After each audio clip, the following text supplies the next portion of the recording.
Diyos na lubang makapangyarihan sa lahat. Muli po sa umagang ito, kami po ay nagpapasalamat at nagagalak sa kabutihan mo, Ama. Sapagkat Ikaw, ang Panginoon Diyos, na aming nakasama sa umagang ito, ang ninanais ng aming mga puso, Ikaw ay sambahin, awitan at purihin sa iyong dakilang pangalan. At ang pinakananais namin, Ama, ay ang marinig ang mga salita mo na kung paano ito'y nagbibigay ng buhay. Aming pinapasalamatan ng umagang ito sapagkat ito'y kaloob niyo sa amin upang kami ay mabuhay ayon sa iyong mga pagpapala. Salamat sa kalakasan. Salamat sapagkat Ikaw ang Panginoon Diyos na mula sa pag-alis sa tahanan at magarating sa bahay-sambahan naman ay Ikaw ang nag-ingat at Ikaw ang nagabay sa amin. Napakabuti mo, Ama. Ama, narito po kami sa umagang ito. Idinadalangin po namin ang aming mga puso na kung mayroon mang kabagabagan sa aming puso at isipan upang ito'y maging hadlang, upang hindi ka mabigyan ng kaluwalhatian. Hinihiling po namin sa umagang ito na alisin niyo po ito sapagkat nais ng aming mga puso na Ikaw ang aming Panginoon Diyos. Itataas namin sa pamamagitan ng mga awiting makalan. Kaya dalangin po namin sa umagang ito, puspusun niyo po kami na iyong banal na Espiritu. Ang lahat ng ito ay pinapasalamat at dinadalangin sa matamis na pangalan ni Jesus. Amen. Church, the Bible says in Revelation 7:9-10 that people from every tribe, tongue, and nation will worship before the throne of God, declaring salvation belongs to our God. Today, as we sing this song, let us join the heavenly worship, lifting one voice to glorify His name. Amen. No matter what we're facing, He is worthy of all our praise. So let's give Him our best, our loudest, most joyful worship, and let's declare His greatness today. Amen. Clap our hands.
This is our God.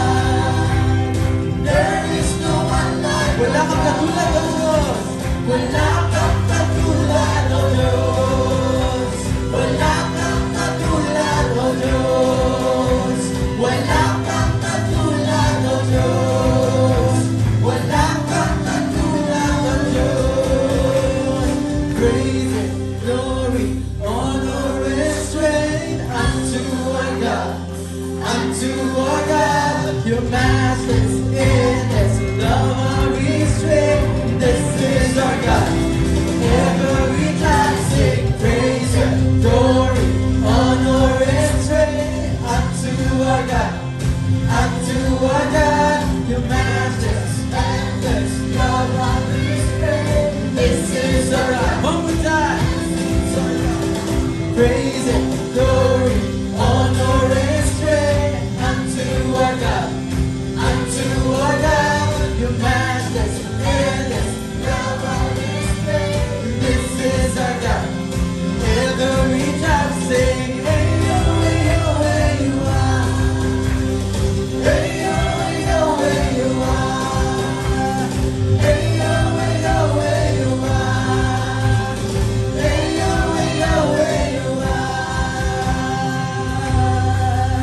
Amen.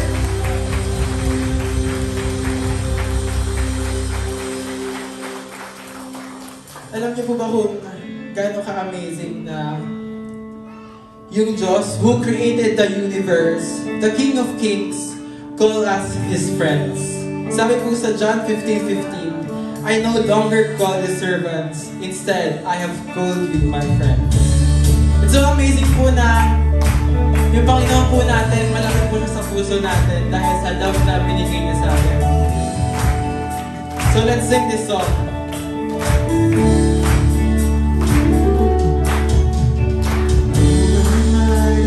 You are mindful of me, that you hear me when I call. Is it true that you are thinking of me, how you love me? It's amazing.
now, alalahanin po natin yung mga ginawa niya sa buhay natin for these past days and previous years.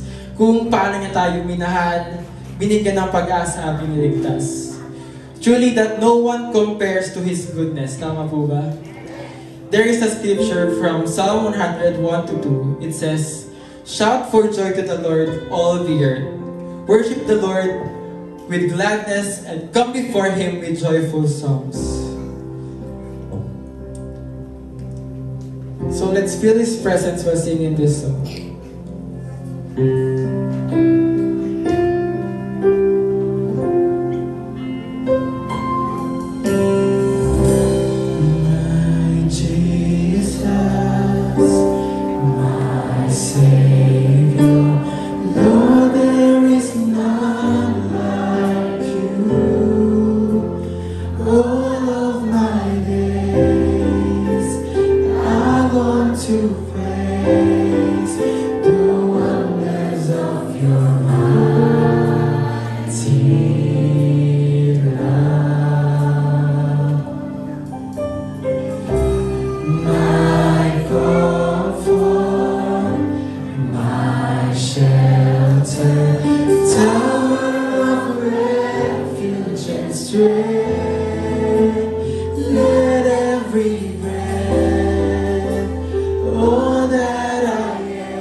Nothing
actions, sa mga naisip po namin, Lord. We know that you can change us, Lord, if we trust in you, Lord. Lord, thank you for giving us the opportunity to be your friend, Lord. And now, Lord, we will continue to shout our praises to you because you deserve it, Lord.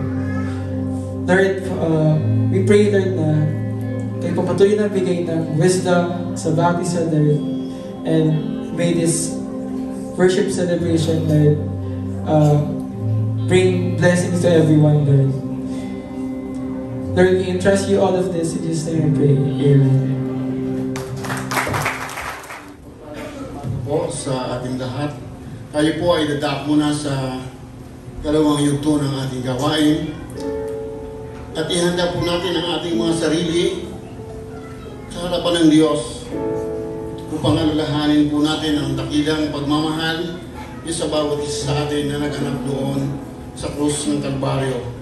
At bago po ang lahat ay inais ko pong ipalala na yung mga nakasubaybay po sa programa ng ating worship ay maaari po na huwag sana kayong malito dahil sana po ay si Pastor Ray ang manalahapunan ngayon ang tatayo dito sa unahan. Siya po yung ating magiging tagapagsalita ngayon kaya ako po ang naatasan na narito ngayon. At maraming salamat po. Atin pong siyasatin ang ating mga sarili sa sandaling ito bilang pakikipag-ugnay po na personal sa ating Diyos. At habang po natin tayo po ay nagninilay-nilay atin pong pakinggan ang kanyang paalaala dito sa banal na kasulatan sa unang Korinto chapter 11 verse 27 hanggang sa mga sumusunod. Ito po ang sinasabi, kaya nga ang sino man kumakain ng tinapay at umiinom sa kupa ng Panginoon sa paraang di nararapat ay nagkakasala sa katawan at dugo ng Panginoon. Kaya't siya sa atin ng tao ang kanyang sarili bago siya kumain ng tinapay at uminom sa kupa. Sapagkat ang sino man kumakain at umiinom ng hindi kinikilala ang kahalagahan ng katawan ng Panginoon ay kumakain at umiinom ng kahatulan laban sa kanyang sarili. Iyan daw po ang dahilan kung bakit mahihina at sakitin ang marami sa inyo at may ilan ngang namamatay na. Kung sisiyasatin natin ang ating sarili, hindi tayo hahatulan ng Panginoon. Ngunit hinahatulan tayo ng Panginoon dahil itinutuwid niya tayo upang hindi tayo maparusahan kasama ng sanlibutan. Tayo po ay sandaling manalangin.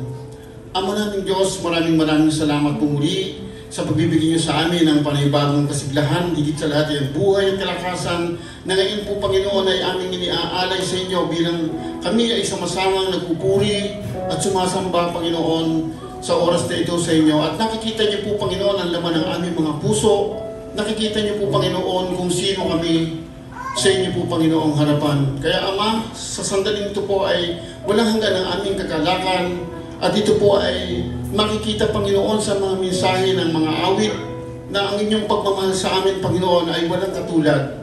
Kayo po o Diyos, ang Diyos na dapat sambahin at kilalanin Panginoon namin. Kaya sa oras pong ito Panginoon, itinataas po namin kayo sa aming kalagitnaan at kayo po yung aming pinararangalan, kayo po yung aming sinasamba at pinapupurihan.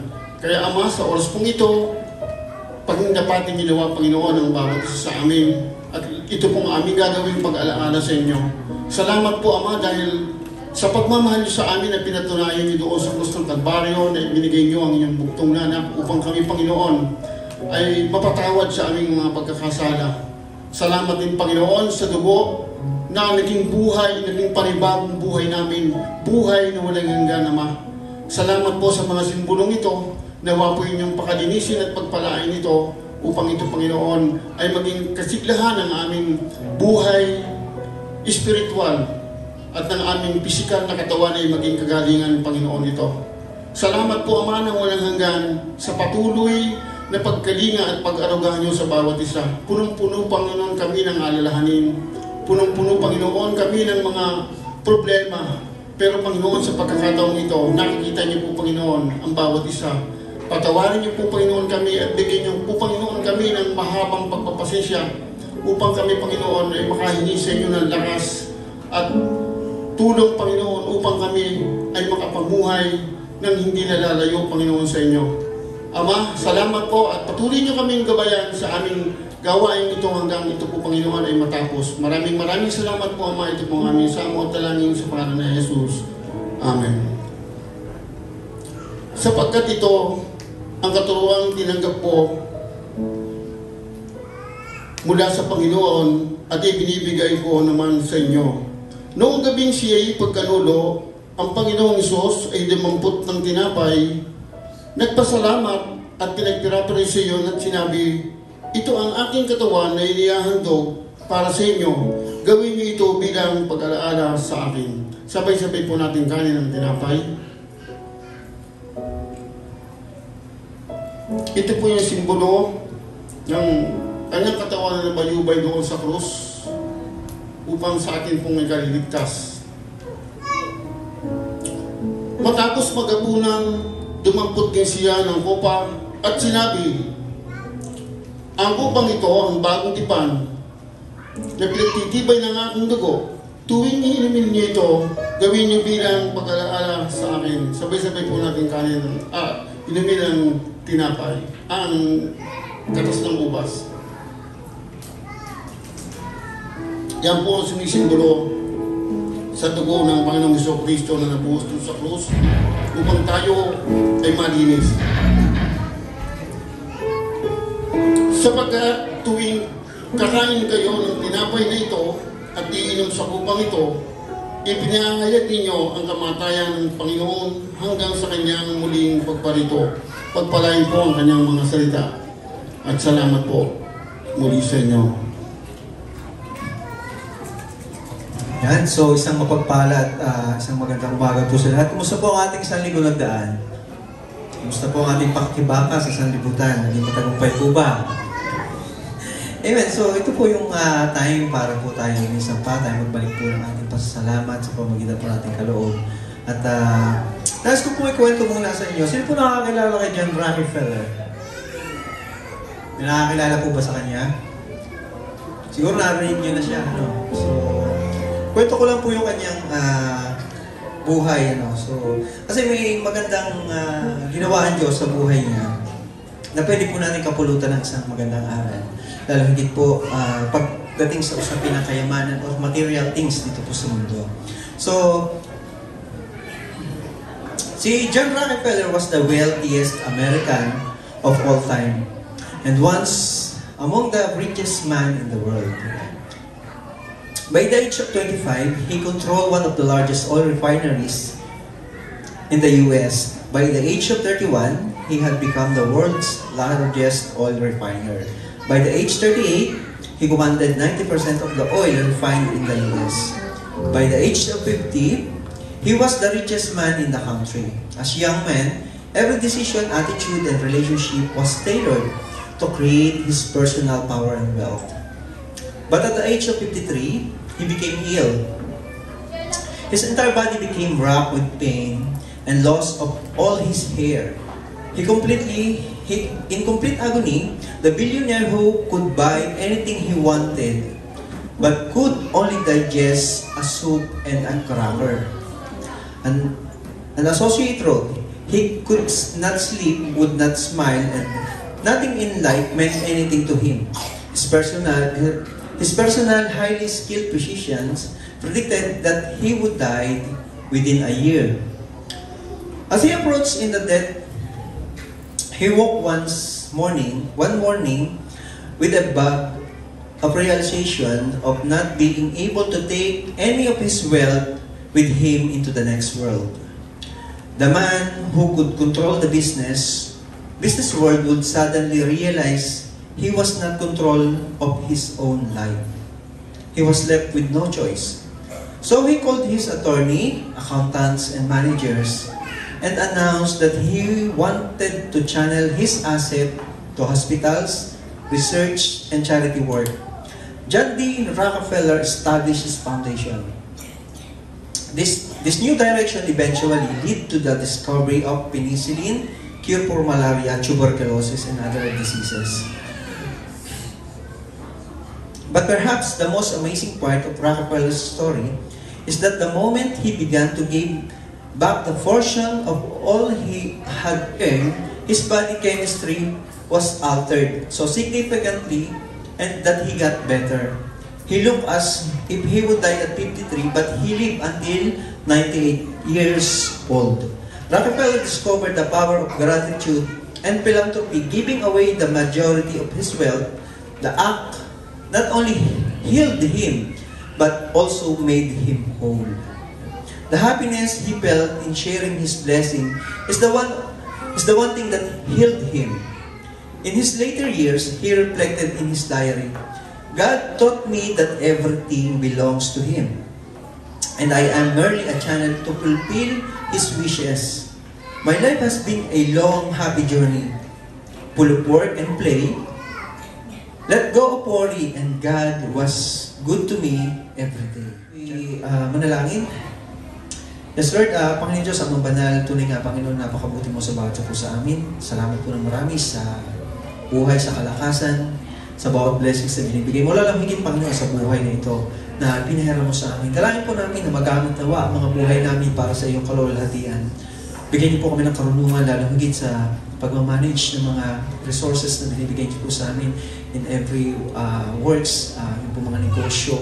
Mga ano mo pinagkikitaan namin na ayon sa iyong kaloobang pagpalain niyo po ito na higit. Sa ganun, Panginoon, mapulpil po namin kung ano po yung mga itinalaga niyo po para sa amin. Magawa po namin kung ano po yung kalooban mo, lalo higit para po sa kalwalhatian mo, Panginoon. Lord, yung mga kaloob namin, loobin mo na ito po ay magamit para sa ikalalawak pa ng iyong kaharian dito sa lupa. Bigyan niyo po ng wisdom, Panginoon. Let your Holy Spirit guide them, those persons in church, Panginoon, na mamamahala ng mga kaloob namin ito, na sa ganun, Lord, mas marami po maabot ng iyong mga salita. Tulungan niyo po ang bawat sa amin na magkaroon ng puso, Panginoon, na nadoon yung heart of cheerful giving, Panginoon. Salamat po ng marami sa ipo namin binabalik ang lahat ng papuri, pasasalamat, pagdakila at pagsama sa tayong pangalan ng Jesus. Amen.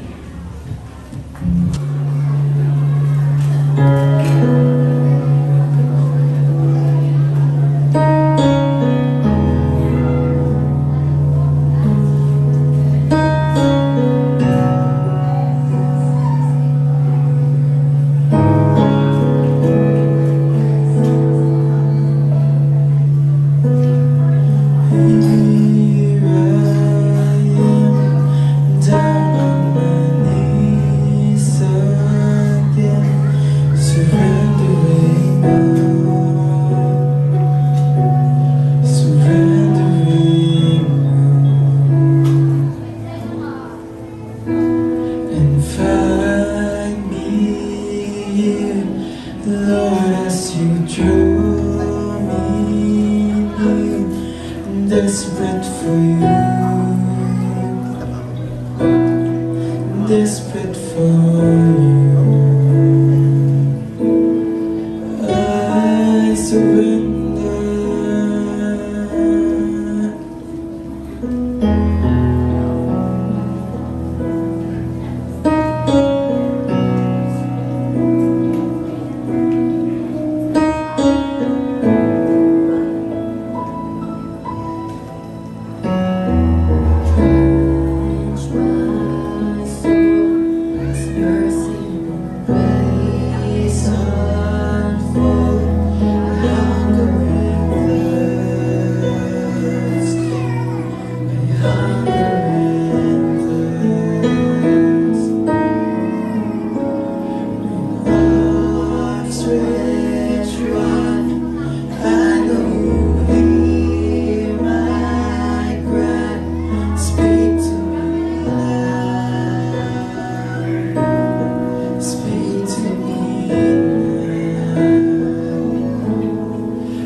Surrender. surrender. I wanna know you more. I wanna know you more.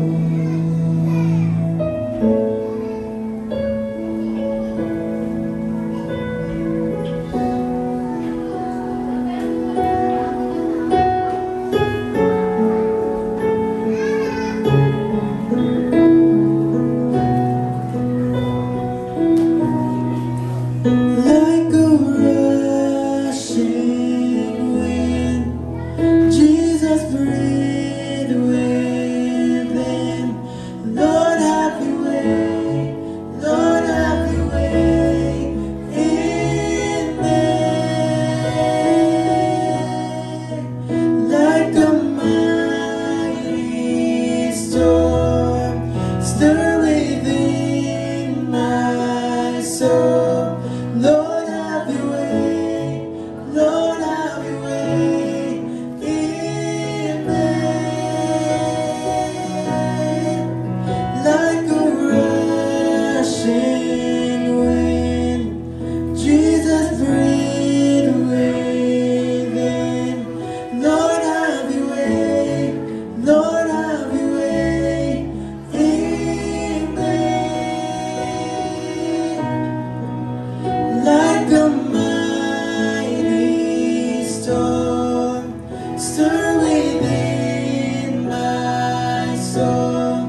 Lord have your way, Lord have your way in me. I surrender, I surrender. I wanna know you more. I wanna know you more. I surrender. I surrender. I wanna know you more. I wanna know you more. Purihin po ang Panginoon sa umaga nito. Amen. So, ngayon pong buwan ng Nobyembre is, alam naman po natin ito ay Thanksgiving, no? Araw po ng papasalamat. So, ang tema po ng message na pag-aaralan po natin ngayon ay may tema po rin po ng pagpapasalamat. So, kung may karalan po natin, no, siguro, saan po ba nagsimula ang araw ng pasasalamat? Paano siya nagsimula? So, actually po ang Thanksgiving Day is nagsimula sa noong taong 1621. Naging pangkalatang tradisyon na siya noong taong 1800s. Ayon po sa Wikipedia, ang araw ng pagpapasalamat o Thanksgiving Day ay isang pesteho ng pag-aani sa pangkalahatan. Traditional ito, isang panahon ng pagbibigay ng pasasalamat para sa mga ani at magpadama ng utang na loob. Isa itong araw ng pagdiriwang na pangunahing isinasagawa sa Canada at Estados Unidos o Amerika. Pinagdiriwang ito ng Canada tuwing ikalawang Lunes ng Oktubre. At tuwing ika-4 na Huwebes naman ng Nobyembre, ito pinagdiriwang ng Estados Unidos o Amerika. Titingnan naman po natin yung biblical aspect. No? Thanksgiving is a way to praise and confess to God. And it involves prayer, worship, acknowledging that God is the giver of all good gifts. Praising God for His creation, love, and the death and the resurrection of Jesus. 1 Thessalonians chapter 5 verse 16 to 18. Rejoice always, pray continually, give thanks in all circumstances, for this is God's will for you in Christ Jesus. Let us come to the Lord in prayer. O dakilang Diyos na makapangyarihan sa lahat, Panginoon, kami po ay nagpapasalamat sa iyo, Panginoon. Una sa buhay at sa kalakasan, Panginoon, natagay namin, Panginoon, sa umaga nito, O Lord. Okay? Panginoon, kami narito, O Lord, na nilog mo upang muli, Panginoon, na mag-alay ng pagsamba at pagpupuri sa iyo, Panginoon. Salamat muli, Panginoon, sa pag-iingat siya sa amin, Panginoon, sa isang buong ligo, O Lord, na kami po, Panginoon, ay iningatan. Sa oras na ito, Panginoon, kami ay narito, Panginoon, na handang makinig, Panginoon, yung mensahe, O Lord. Buksan niyo po, Panginoon, ang aming pangunawang spiritual o Lord, upang higit namin maunawaan, Panginoon, ang iyong mensahe na nais na iparating sa amin sa umaga nito, Panginoon. Narito po, Panginoon, ang iyong bigod, O Lord. Gamitin mo ako, Panginoon. Tagbot, Panginoon, ako sa iyong likuran, Panginoon, upang iyong presensya lang, Panginoon, ang siya makita ng bawat isa, Panginoon. Nawa maging isa pagpapala po sa aming Panginoon, sa aming buhay spiritual, O Lord. Ang iyong mga salita, Panginoon, na aming maririnig sa amin sa umaga ito, Panginoon. At nang bayan niyo kami, Panginoon, ito po ang aming dalangin sa pangalan ng Panginoong Jesus. Amen. Sa pag-aaralan po natin dito, may topic po na pinamaganda, 4 reasons to thank God. Meron pong 4 na dahilan bakit dapat tayo magpasalamat sa Panginoon. Ito po ang una. First reasons to thank God, because God wants it. Balikan po natin ang talata sa 1 Thessalonians chapter 5 verse 16 to 18. Babasahin ko po sa wikang Tagalog. Narito po ang sinasabi. At magpasalamat kayo sa Diyos sa lahat ng pagkakataon, sapagkat ito ang kalooban ng Diyos para sa inyo, sa inyong pakikipag-isa kay Kristo Jesus. Sinasabi po dito sa talatang ito na hindi lang dapat tayo magpasalamat tuwing month of November. Di po ba? Kasi po ang Thanksgiving Day, napakahalagang holidays po ito sa pinagdiriwang ng Amerika. Mas mahalaga po ito kaysa sa Christmas o New Year. Napaka-importante po sa kanila.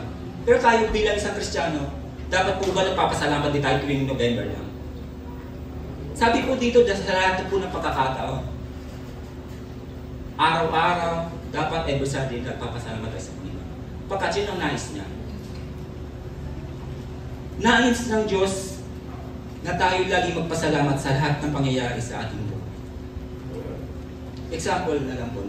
Yung topic po ni Pastor Del, diba po nung last Sunday yung pagpapagaling sa 10 kitomin. Ano po ba nung sinabi niya? Nung bumalik ang isang Samaritano na pinagaling niya, di ba sinabi niya po, hindi ba 10 ang aking pinagaling? Nasaan na siya? Hinanap niya. Kumbaga, ina-expect po talaga ni Lord ang pasasalamat. Ayaw po ni Lord na hindi nagpapasalamat ng bawat isa. Ano man ang matanggap mo, provision man yan, guidance, o protection, dapat ang response po natin magpasalamat. Kasi inaas po ng Diyos na maging magpasalamat tayo. Hindi lang tuwing buwan ng Nobyembre. Dapat araw-araw. Tanong, bakit nga ba mahalaga ang pagpapasalamat sa Diyos? Bakit nga po ba?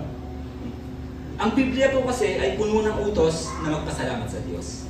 Nariyan po ang Awit chapter 106 verse 1, Awit 118 verse 1, Unang Kronika chapter 16 verse 34. Kung babasahin niyo po ang 3 talatang iyan, isa na po ang content niya at context. No. Nakatala sa mga talatang nabanggit ang mga dahilan kung bakit dapat magpasalamat sa Diyos. Ang pagpapasalamat at pagpupuri ay laging magkaakibat. Magkaakibat po yan, ang pagpupuri at pagpasalamat. Hindi po pwedeng paghiwalayin po yan. Lalo po sa atin sa every Sunday po, di ba? Nagpupuri tayo. Pwede ka bang magpuri na hindi ka nagpapasalamat po? Hindi po pwedeng paghiwalayin po yan. Lagi po magkaakibat yan. Ang pagpupuri at pagpapasalamat. Sapagkat hindi natin pwedeng purihin at sambahin ng Diyos nang hindi tayo nagpapasalamat. So, ganun po kahalaga ang pagpapasalamat. Kahit naman po tayo, hindi po ba? Naghahangad po tayo ng pasalamat. Sino po ba dito ang may naibigay ng pabor sa kapwa niya? Siguro, lahat naman po tayo na-experience natin yung nagbigay ng kahit ano, pabor, material man yan, or kahit anong bagay. So, naghahangad po tayo ng pasasalamat, di po ba? Kasi ano po ba mararamdaman mo kung ang binigyan mo ay hindi mo na magpasalamat? Di ba po ba parang nakakadala, no? Uulitin mo po ba nagbigyan siya ng pabor? So hindi po ba nagkakaroon tayo ng ganung pakaramdam? So ganun din po sa Panginoon. Napakahalaga po na magpasalamat ay pagkat yun po ang nais niya. Na lagi tayong magpasalamat sa Kanya. Dapat isang paraan ng pamumuhay para sa atin ang pagpapasalamat at likas itong dumadaloy mula sa ating mga puso at labi. Ang Diyos ay naghahangad ng pasasalamat sa atin sa bawat biyaya at pangyayari sa ating buhay. Maging maganda man yan o hindi, pabor man niya sa iyo o hindi, dapat lagi ng responsable sa Panginoon magpasalamat. As a Christians, marapat lamang na tayo laging magpasalamat sa Panginoon sapagkat iyan ang kalooban niya para sa atin na dapat natin taglayin.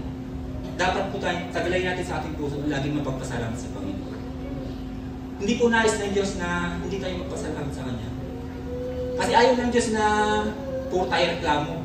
Ang gusto niya, pasasalamat. Ito po ang second reasons to thank God. Everything is from God. Naniniwala po ba kayo doon? Lahat na pangyayari sa atin ay galing sa Diyos. Lahat ng natanggap mo, galing sa Diyos. Basahin po natin ang sinasabi sa unang Korinto, chapter 14, verse 1. Chapter 1, verse 4 hanggang 5. Narito po sinasabi, lagi akong nagpapasalamat sa Diyos dahil sa mga pagpapalang ibinigay niya sa inyo sa pamamagitan ni Kristo Jesus. Verse 5, dahil sa inyong pakikipag-isa kay Kristo, kayo ay naging masagana sa lahat ng bagay, maging sa pananalita at sa kaalaman. So lahat po ng bagay galing sa Diyos. Sa ating pananalita, maging sa ating kaalaman, galing po kay Lord yan. Wala po tayong anumang pag-aari dito sa mundo na hindi nagmula sa Diyos na siyang lumikha ng lahat. Example po, talent po. Lahat naman po tayo may iba't ibang talent. Maaaring ikaw, talento ka, hindi mo lang alam. Kasi hindi ka pa kumakanta. Kumbaga, asymptomatic lang. Pero kung gagamitin mo yung talent na yan, pwede mong papagyaman. Pero saan ba ang talent na galing yan? Galing po kay Lord yan. Halimbawa, kumanta ka, sabi sa'yo, ang galing mo naman sis kumanta. Ang ganda ng boses mo, sasabihin mo naman. Salamat. Sa totoo lang talagang wala akong practice eh. Ba? Medyo namamakos pa ako. Di po ba? Minsan may ganun parang pahambol pa. Nasaan ang pasasalamat sa Panginoon? Di ba po minsan nasa ating sarili? Ganun din sa ating mga bahay. Halimbawa, nakapagpatayo ka ng malaking bahay, sasabihin ng kapitbahay mo, ay sir, tapos na yung bahay mo, ang laki. Kasi sasabihin mo naman, alam mo talagang matagal ko nang pinag-ipunan yan para may patayo yan. Doon po, nasa ating sarili. No, kumbaga, iniisip natin, na-acquire natin dahil sa ating pagsusumikap. Pero hindi ka lang natin sabihin na, ay matagal ko talagang pinag-preparehan kay Lord. Kaya, nakamit ko. Dapat po ganon. Ang pasasalamat dapat lagi sa Panginoon. Hindi po sa ating sarili. Kasi kung wala pong lakas na binigay sa atin ng ating Panginoon, hindi po natin ma-acquire ng mga bagay na yan. Ganun po ang ating buhay, ang ating hininga sa bawat araw. Maaaring ang iba sasabihin, ako nagising ako sa umaga kasi wala naman ako sakit eh. Di po ba? Normal yun.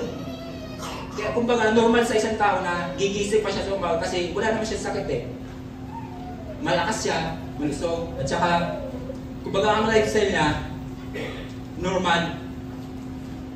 Kaya hindi nila nakikita na ang paggising nila sa umaga ay mula sa Panginoon. Ang kanilang hininga, biyaya ng Panginoon yan. Kasi hindi naman natin hawak ang ating buhay eh. Ako po talagang practice ko na talaga sa ating sarili na magpasalamat araw-araw. Muna sa pagising sa umaga. Tuwing ako bibiyahe, papunta sa malayong lugar, sa trabaho ko. At tuwing malapit na ako dumating sa destination, talagang ganoon na lang ang pasasalamat ko. Kasi hindi ko naman hawak ang buhay ko eh. Hindi ko masasabing ligtas ako, makakarating ako sa lugar na yun. Kaya every time na malapit na ako, sabi ko kay Lord, Lord salamat. Malapit na ako sa pupunta ko. So dapat meron tayong ganung pag-uugali na lagi tayong pasalamat. Kasi ang protection niya, hindi nare-recognize ng iba yan eh. Ang alam ng iba, normal lang yan kasi nag-iingat ka. Pero hindi mo alam, ginaid ka ni Lord. Iningatan ka niya. Tayo bilang isang Kristyano, nare-recognize natin yan, hindi po ba? Maliit na bagay lang na yan kumpara sa iba. Kasi sa iba kasi mga wala pang relationship sa Panginoon, mga ganung bagay, hindi nila nare-recognize yun na mula kay Lord yun.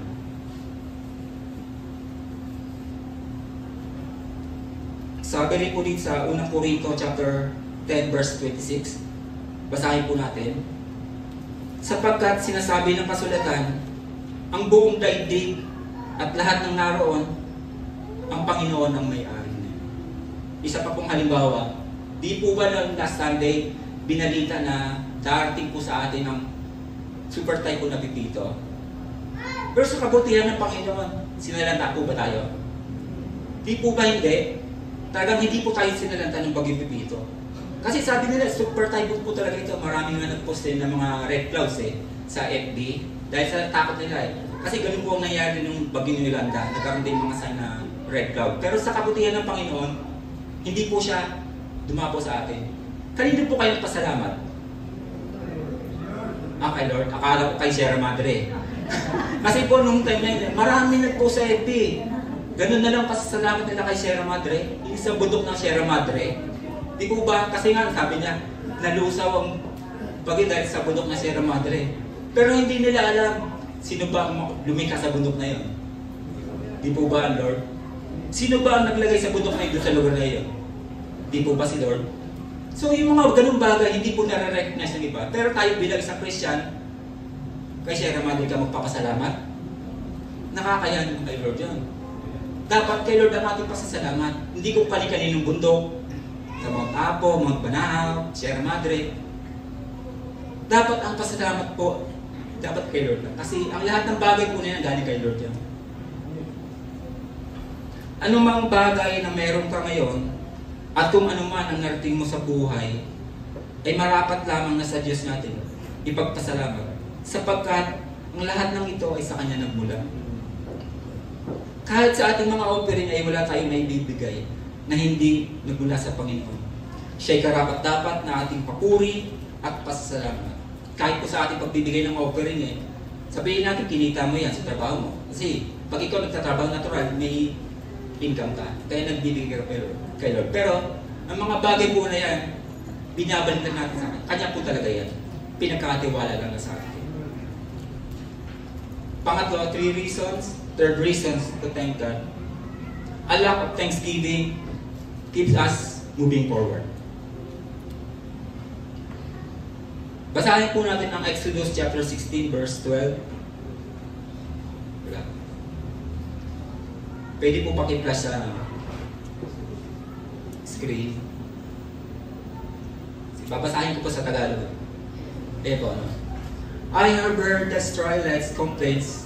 Now tell them, in the evening you will have meat to eat, and the morning you will have all the bread you want. Then you will know that I am the Lord your God. Ito po yung time na nilabas ng Panginoon ang mga Israelita sa Egypto. Ano po narinig ng Panginoon sa kanila?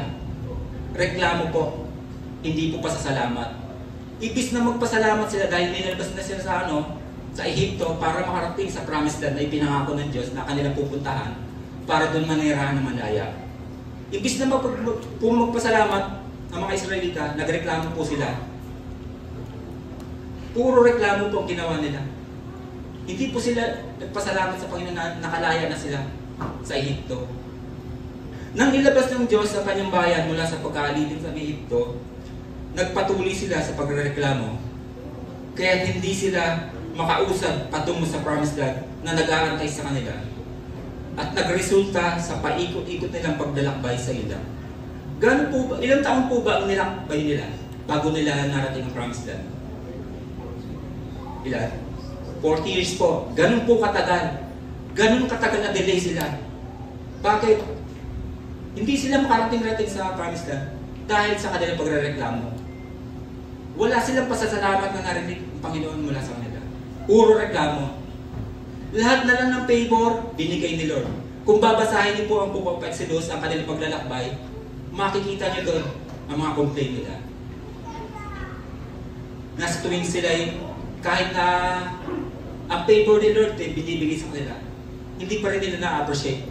So tuwing sila naglalakbay na maaraw, nilililiman sila ng ulap. Pag nagugutom, binigyan ng mana. Hindi na kailangan pagtrabaho, dalaputin na para may makain. At ganun din, pag sila'y nauuhaw, nagpapabukal ang Panginoon ng tubig sa bato. So hindi po nila na-appreciate yung mga ginawa ng Panginoon. Imbis na magpasalamat, nagreklamo. Kaya nagalit po ang Panginoon sa Israelita. Di po ba? Kung nabasa niyo po yun, 2 beses nagalit ng Panginoon. Una, nagpaulan siya ng apoy. Anong nangyari sa mga nagrereklamo? Namatay po. Tinupok ng apoy.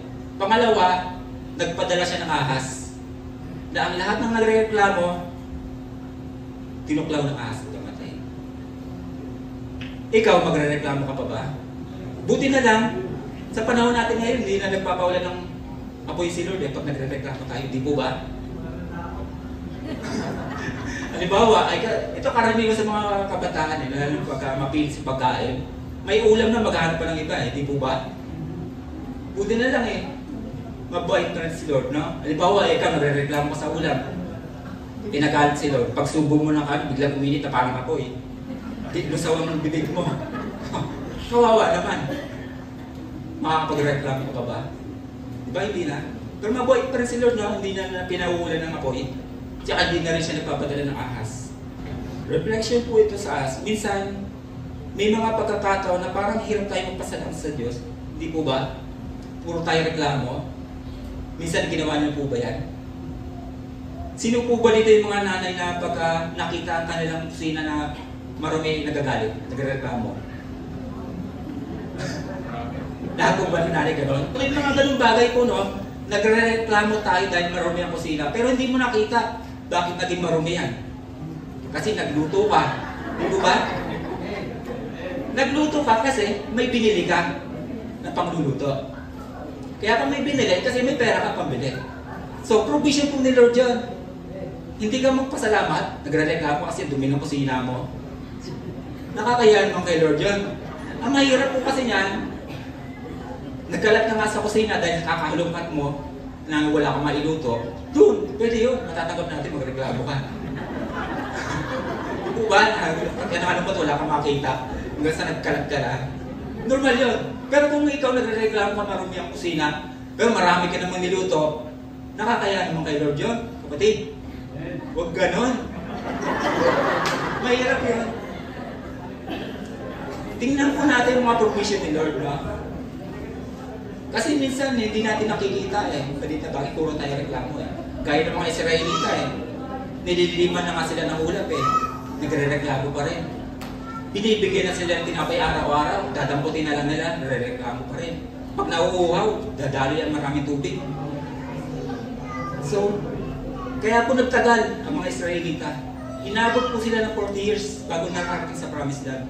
So, ganun po katagal. Kung ikukumpara mo sa panahon natin ngayon, 40 years na yan, maglakbay ka, buong mundo, kaya mo nang ikutin. Di po ba? Yung nga lang kung may pera ka pang aeroplano. Kasi kung wala ka naman pera para sa aeroplano, hindi mo magagawa yun. Minsan, ang pagpapala ng Diyos na nakalaan para sa atin ay nade-delay. Dahil sa ating pagrereklamo at hindi marunong magpasalamat. Meron na po ba kayong pinagpe-pray kay Lord na hanggang ngayon nade-delay? Hindi nyo ba natatanggap? Meron? Tingnan nyo po ang sarili nyo. Baka nandun po kayo sa pagrereklamo, hindi kayo marunong magpasalamat. Hindi nyo na-appreciate mga bagay, maliit na bagay na binigay niyo sa inyo. Dapat, matuto kayong magpasalamat para mapulpil mo ang nakalaan ng Diyos na pagpapala para sa iyo. Hindi siya magtatagal, bibigay ni Lord yan. Pero kung hindi ka marunong magpasalamat, aabutin ang taon yan. Maniwala ka kapatid, hindi mo makukuha yan. I-delay ni Lord yan. Pang-apat ko na dahilan kung bakit dapat magpasalamat sa Diyos, giving thanks changes our perspective. Ang pag-uugali ng pasasalamat ay maaaring magdulot ng malaking pagbabago sa iyong pananaw sa buhay at sa paraan ng pagtingin mo sa mundo at sa paligid mo. Madali lang sa isang tao magpasalamat kung maganda ang nangyayari sa iyo. Tama po ba o hindi? Di ba po ba tama? Napakadali lang magpasalamat Halimbawa, natanggap ka sa trabaho. Dali lang magpasalamat. Prayer ka agad lang magpasalamat. Naging successful ka sa negosyo. Di po ba? Napakadali Tsaka yung iba naman, sinagot ng nililigawan. Di po ba? Yung mga single, sasabihin ng iba, sana all.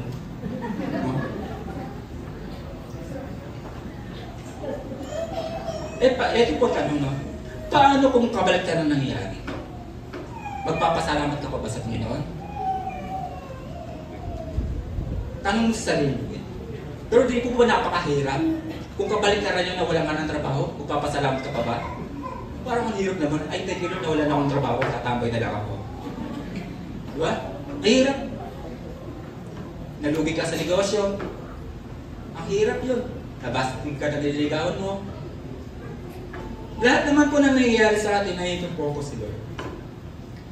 Yan ang hindi po natin nakikita.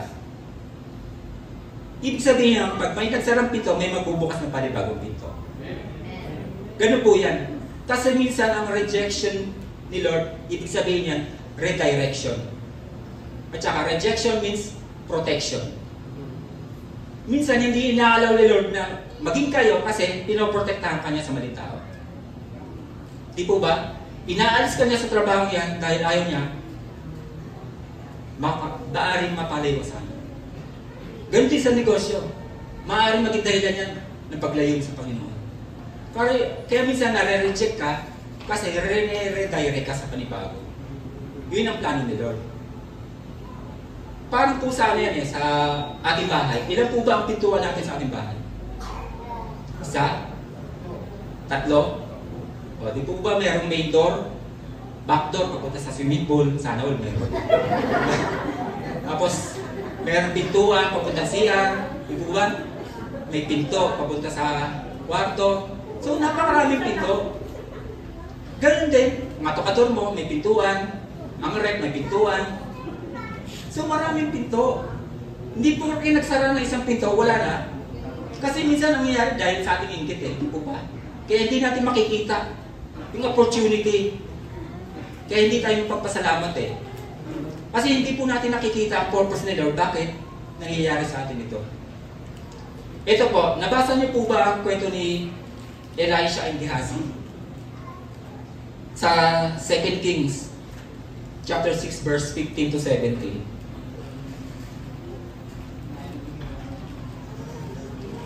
Basahin ko po sa wikang Tagalog na. Kinabukasan ng umaga, lumabas sa katulong ni Eliseo at nakita niya ang napakaraming kawal. Ang mga kabayo at karwahe na paligid sa lungsod. Sinabi niya, Guro, paano tayo ngayon? Ito po yung time na binalak ng Syria na sakupin ng Israelita. Pero dahil sa prophecy ni Eliseo, nalalaman niya ang mga balak ng Syria. Kaya dumating po ang punto na sabi ng Syria, ng hari ng Syria na takpin si Eliseo, si Elisha nga Eliseo. Kaya nung pagkalabas po ni Gehazi, nakita po niya napapaligiran sila ng mga kawal at Syria. Kaya sabi niya kay Elisha, paano tayo ngayon wala tayong takas? Napapaligiran tayo. Kaliwat ka na, nag-likod. So meron po kasi nakikita si Elisha na hindi nakikita ni Gehazi. Ituloy po natin pagbasa sa verse 16. Sabi ni Eliseo, huwag kang matakot, mas marami tayong kakampi kaysa kanila. Yun po nakikita po ni Elisha yun, pero hindi nakikita ni Gehazi. Kaya ano po panalangin ni Elisha? Sa verse 17, sabi, at siya'y nanalangin, Yahweh, buksan po ninyo ang kanyang paningin nang siya'y makakita. Pinakinggan ni Yahweh ang kanyang panalangin at nakita ng katulong ni Eliseo na ang bundok ay punong-puno ng mga kabayo at karawaing apoy na nakapaligid kay Eliseo. Grabe po, no? Ganun po yun. Minsan hindi natin nakikita ang pagkilos ni Lord. Kasi hindi natin nakikita ang purpose ni Lord. Bakit pinagdadaanan natin yan? Kasi ang problema po yan, inaalam po ni Lord yan. Bakit? Para po tayo matuto at para po natin makita ang purpose niya. Kasi lahat naman po nangyayari sa atin may purpose ni Lord. Bagamat ito po ay consequence ng mga mali nating desisyon, pero inaalaw ni Lord. Pag ikaw ay dumadaan sa mga tinibang subok, paano po kayo nananalang? Minsan po panalangin natin, parang ganito, Lord, sana mawala ng problema. Ganun po ang panalangin natin minsan. Pero inaalis ba ni Lord ang problema? Balikan po natin si Elisha at Gehazi. Inalis po ba ni Lord ang kawal ng Syria na kapaligid sa kanila? Di pa po hindi. Hindi niya inalis. Binago din po niya ni Lord ang sitwasyon nila? Hindi rin niya po binago. Ganun pa rin. Kasi pagtingin ni Gehazi, pare-pares naman damit, puro kalaban. So ganun din po, mga panalangin natin, kasi mali po ang panalangin natin eh. Pag tayo dumadaan sa pagsubok, dapat ang panalangin po natin, Lord, open my eyes to see your purpose. Dapat yun po ang panalangin natin.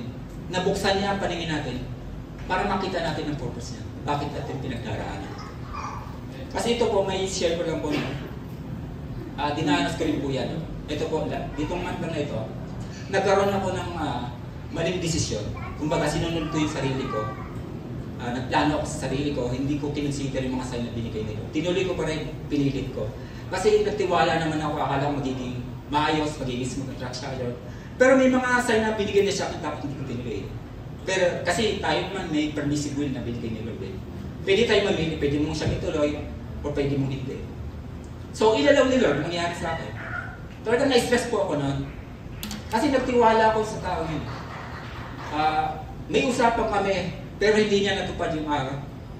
Yung pecha araw na masyado po siya tumagal. Ina-expect ko, bago lumating ang Thanksgiving Day, may pagpapasalamat ko. Pero naisip ko, paano ko may pagpapasalamat kung hindi naman maayos ang transaction? Nagkaroon na ako ng question. Tinanong ko kay Lord. Sabi ko sa prayer ko nila, Lord, open my eyes to you. Ano ba ang purpose mo? Tapos ito po, nag-touch siya sa akin, sabi niya, bro, okay na. Sabi siya, pwede ka na magpunta rito. Usap tayo.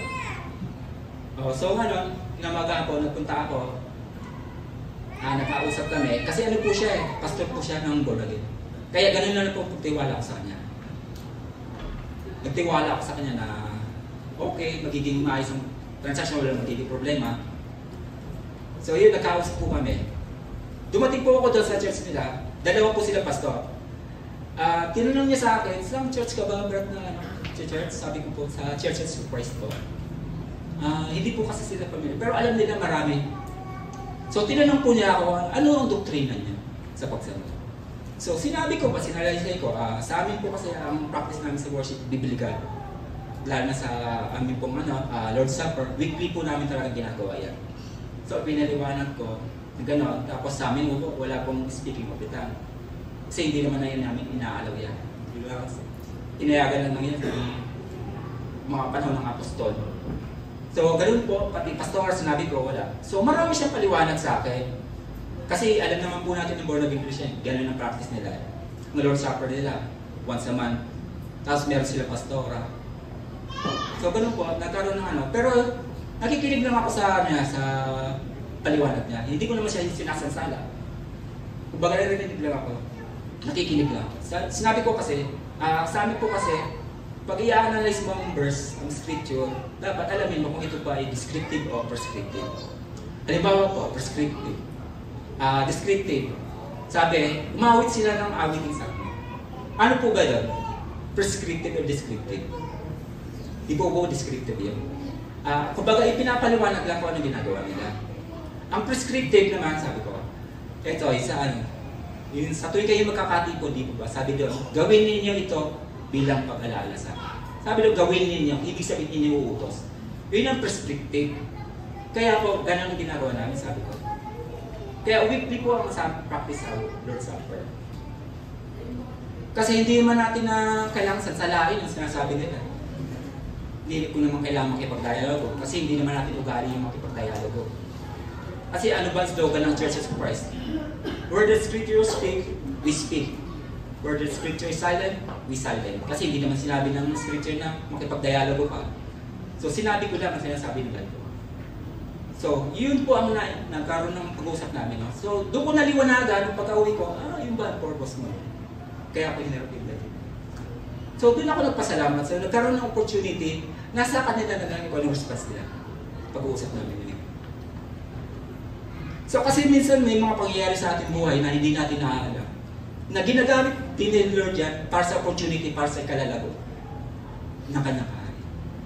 So dapat, katulad po ni Elisha, makita po natin ang purpose ni Lord kung bakit ba natin pinagdaraanan ito. Lagi po tayong magpasalamat. Hindi lang sa tuwing maganda lang nangyayari sa atin, doon tayo magpapasalamat. Ibahin po natin ang ating pananaw. When we are thankful in our prayers, our focus turns away from ourselves. and to the goodness of God and all that He has done for us, our hearts are stirred with joy. Our joy begins to overflow, and the result is fruit growing to be more like Jesus. Bilang pagtatapos po, balikan po natin ang 4 reasons to thank God. First reason, God wants it because our Lord wants to be thanked for all His provision, guidance, and protection. Second, everything is from God. Even if our greatest offerings and sacrifices, we can outgive God. Third, a lack of thanksgiving keeps us from moving forward. Entitlement holds us back, but gratitude propels us forward into the life God's designed for us. Or, giving thanks changes our perspective. The art of thanksgiving is consistent, steadfast, genuine, year-round thankfulness in all things for His good. Let us pray. O dakilang Diyos, makapangyarihan sa lahat. Panginoon, salamat muli, Panginoon, sa umagang ito, Lord. Sa iyo papahayag, Panginoon, yung mga salita, Lord, na tulungan niyo kami, Panginoon, magkaroon, Panginoon, ng pusong lagi mapagpasalamat sa iyo, Panginoon. Hindi lamang, Panginoon, sa mga buwan ng ganito, Panginoon, bagkus, Panginoon, sa araw-araw na aming buhay, Panginoon, na makita namin, Panginoon, ang maliit na blessing na mula sa iyo, O Lord, na ma-appreciate namin, Panginoon, ng lahat ng ito, Panginoon, maging sa mga pagsubok, Panginoon, at trials, O Lord, na makita namin, Panginoon, yung purpose, O Lord. Kung sa ganun, O Lord, anumang sitwasyon na aming kalalagyan, Panginoon, sa lahat ng pagkakataon, Panginoon, matuto kami, Panginoon, magpasalamat sa iyo, Panginoon.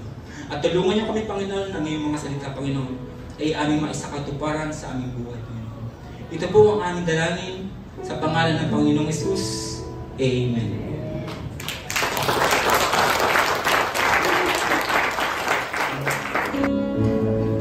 Let's all stand up to sing the closing song.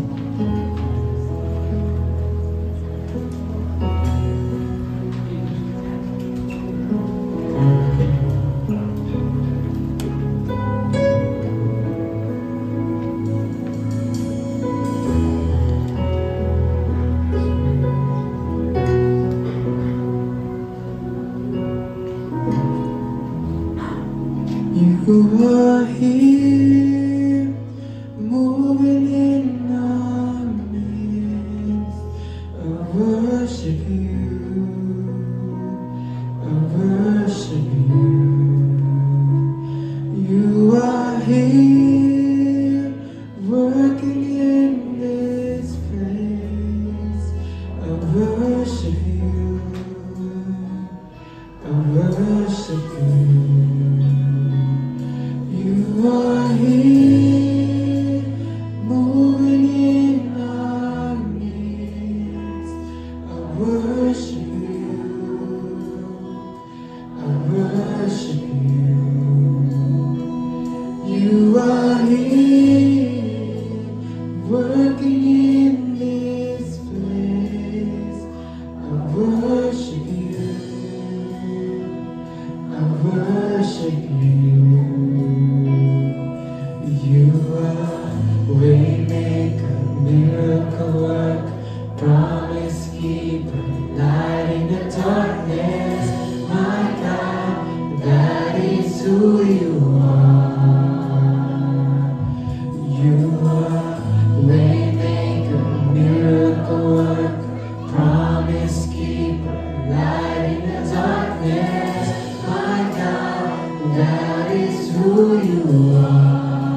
worship you. You are here, bending every heart. I worship you. I worship you. Waymaker, miracle worker, promise keeper, light in the darkness, my God, that is who you are. Waymaker, miracle worker, promise keeper, light in the darkness, my God, that is who you are. Waymaker, miracle worker, promise keeper, light in the darkness, my God, that is who you are. Waymaker, miracle worker, promise keeper, light in the darkness, my God, that is who you are. That is who you are. That is who you are. That is who you are. Oh, that is who you are. That is who you are. That is who you are.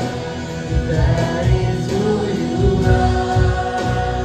That is who you are. Even when I don't see it, you're working. Even when I don't feel it, you're working. You never stop working.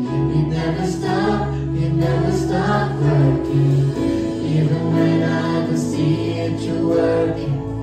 Even when I don't feel it, you're working. You never stop working. You never stop working.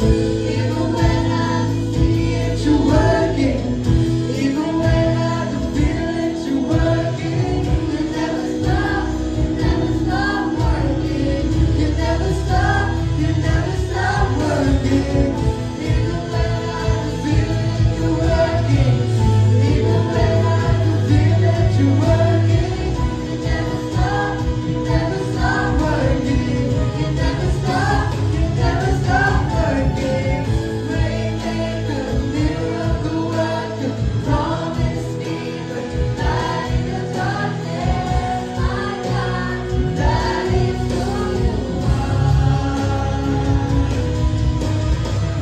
Waymaker, miracle worker, promise keeper, light in the darkness, my God, that is who you are. That is who you are. That is who you are. That is who you are. That is who you are. That is who you are. That is who you are. That is who you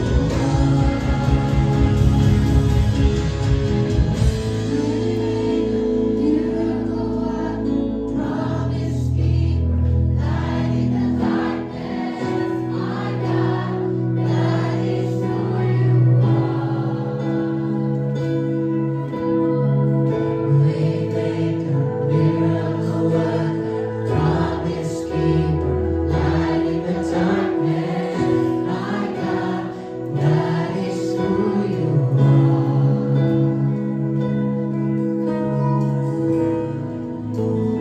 Tayo po'y manalangin, mga kapatid. Hallelujah, Lord. Purihin ka, Panginoon. Ama naming Diyos na makapangyarihan sa lahat, Panginoon.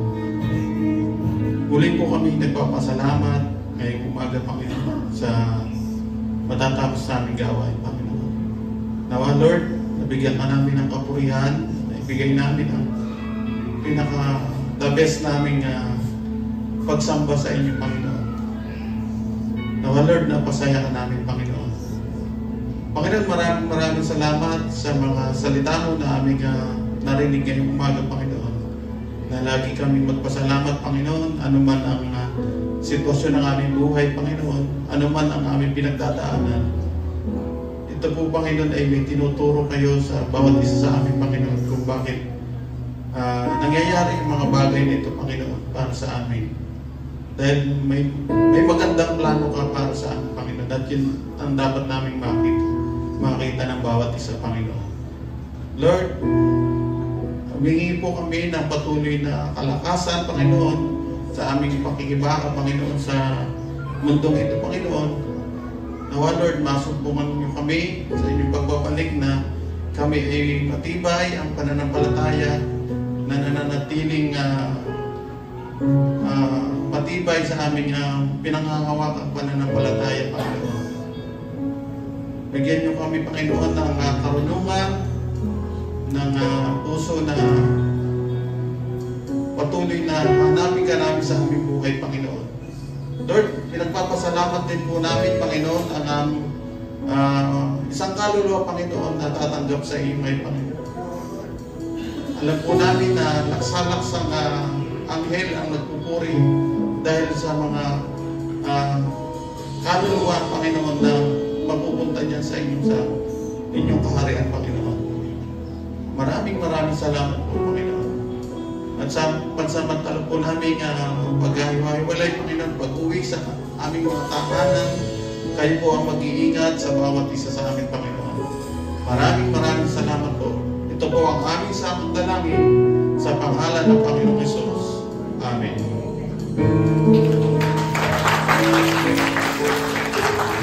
Tanggapin po natin, mga kapatid, ang pagpapala. Naway lumago kayo sa kagandahang loob at sa pagkakilala sa ating Panginoon na tagapagligtas na si Jesucristo. Sa Kanya ang kaluwalhatian ngayon at magpakailanman. Amen.